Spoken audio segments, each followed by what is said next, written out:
العسل مش مجرد حاجة حلوة، ده كنز طبيعي وفوايده كتير جدا. أول حاجة، هو مصدر ممتاز للطاقة وخصوصا للرياضيين، لأنه بيرفع السكر في الدم تدريجيا فبيديك طاقة تدوم.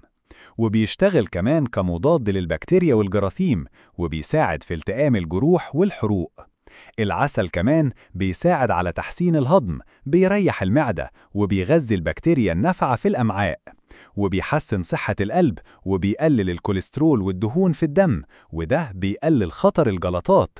كمان مفيد للبشرة، بيعالج حب الشباب وبيرطب الجلد، وبيهدي السعال عند الأطفال، بس ممنوع للأطفال أقل من سنة. في مضادات أكسدة بتقوي المناعة وبتحارب السرطان وبتحمي الدماغ من الزهايمر، وبيخفف التهابات الجسم وآلام الدورة الشهرية، وممكن يساعد في تقليل القلق والاكتئاب. وأخيراً، هو بديل طبيعي وصحي للسكر، بس لازم يتاخد باعتدال. ما تنساش تشترك في القناة عشان يوصلك كل جديد، ولو عندك أي استفسار أو سؤال اكتب لي تحت في الكومنتات وهرد عليك بنفسي، وشاركني رأيك كمان، يهمني أعرف رأيك في الفيديو.